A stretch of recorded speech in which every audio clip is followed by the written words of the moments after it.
Hey you guys, welcome to this segment of Gab's Reviews. I am Gabby and I'm going to be talking to you guys about my January recap. And if you did not watch the video for what I was supposed to read for January, it doesn't matter because I'm going to tell you. So let's get into it. So first things first, I was going to read Phantasma, which is a paranormal fantasy book. I was also going to read The Love of My Life, which is like a mystery. Then I was going to read The Broken Place, which is also maybe kind of like a mystery romance, and then Onyx Storm, which we all know just came out. Ultimately, I wind up reading 2 of those 4 books that I said, and then I wind up reading 5 more that were not on that list. So I'm going to be talking about them all, and I will tell you which ones I recommend, which ones I don't recommend per se. You can read any of them. However, the ones that I truly enjoyed will be in green, and then the ones that I kind of didn't, but they're still open. It just wasn't my cup of tea.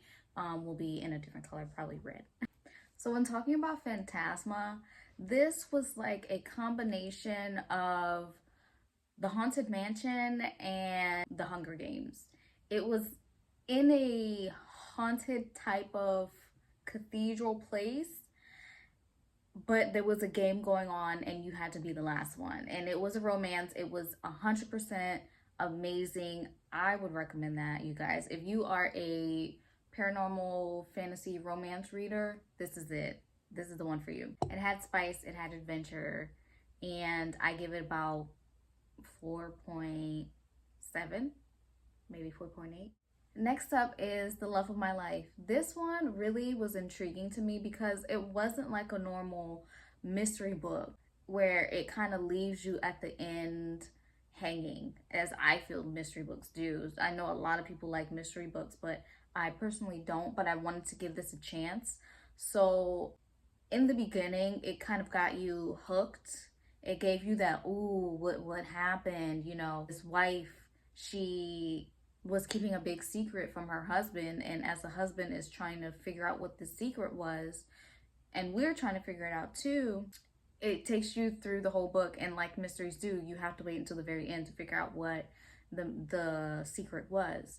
So for me, the hardest part was the middle because I do not like the repetition of there's this secret, but I'm not going to tell you yet. So it kind of lost me in the middle. But once I got towards the end, I was like, hold up, wait a minute. So it lost me in the middle of the book, but it had me gripping my chair by the end of the book. So I wind up giving it like a 3.5, just because the middle lost me, as mysteries typically do. But why I kind of wasn't saying it was a mystery is because it had a pretty happy ending. It had an epilogue. And mysteries don't typically have epilogues. They typically are on the thriller side where they just leave you hanging. So that really surprised me. So I think that this book, and I have it right behind me. I forgot about it. Wow. This book is a Good Morning America book club book. So if you are a book club reader, this is a good one for you to have and read and recommend to others. I am not a book club reader, so maybe that's why I didn't particularly care for it as much, but I wanted to give it a chance because, you know, you got to give yourself, if you're a true reader, then you want to give different genres a chance. At least I do. So I gave this a 3.5. Since I just talked about a mystery, I'm going to go on to the next mystery I wind up reading, and this one is actually a mystery thriller book. This one I also have. It's called Truly, Darkly, Deeply. When I say this is a true mystery book, this one is a true mystery book. I did not care for this at all. And the reason is because once you wind up finding out what the truth was, it just felt so anticlimactic. The mom wound up dating a serial killer, and the daughter's alive for it. And so the serial killer winds up sending the daughter a letter from jail saying, hey, I'm dying. I want to tell you the truth. And so you kind of gotta, the whole middle of the book is what led up to him going to jail and see if he really was the serial killer or not. And the ending was just so anticlimactic. And just like I said, mysteries do, it left you with kind of, here's your answer, the end. And I don't like that. So again, if you like mysteries, you'll like this book maybe. But if you don't like mysteries and you don't like that kind of blunt ending, you're not gonna like it like I did. Just saying. So ultimately, I gave this like a 3. And I gave it a 3 because, you know, it was well written in the sense of plot and character development. So in that sense, it does get points. I just don't care for mysteries. So I was just like chugging along slowly on this book. Okay, so let's get this show on the road. Let's talk about these romances because romances are the way to go. If you don't feel their way, I'm so sorry for you, but I mean, they have me in a chokehold. So the next one up is gonna be When Stars Fall. This one was really good. This one I think is about a 3.8 to 4 stars for me. It definitely had spice, a good bit of spice, you guys. So if you like spice, you can definitely read this one. The thing about this one is that it's a second chance romance, and you have your two main characters who are childhood friends and they fall in love. So we love that. We do. The guy winds up going off into the military to become a Marine and comes back with PTSD, and that's when we find the problems start. And so they, you know, go their separate ways, and the book is about how they have to come back together. It has a HEA, of course, and we love that. I gave it a 3.8 because I didn't really care for the way that they solved problems in this book. So that character development just seemed a little iffy. Like there was some, but it just felt kind of wishy-washy to me. And I didn't like that about the characters. It did kind of have some gaps in it as well, where I felt like she left out some important details. However, it kind of goes on that 4 star because maybe the added detail will be with the next characters in the next book. So this was a really good one. So if you like friendship books and you like second chance books, definitely recommend this book. You guys, next up is probably my absolute favorite one that I've read this month, and it will definitely be going on my favorites probably for this whole year. This book is called Still Beating. I'm still trying to breathe from it, y'all. Like, I'm like, oh my gosh, oh my gosh. I'm giving this one a 4.8, 4.9 basically, because this book, the two main characters get kidnapped, you guys. Like, what? You typically hear, like, you know, when it's a romance, one character gets romance, typically the girl. No, no, no, no, no. Both of them get kidnapped. So that was like, very interesting. If you do have trauma, this book definitely you will want to read the trigger warnings. I will say that because this book does have a lot of stuff that could potentially trigger something for you.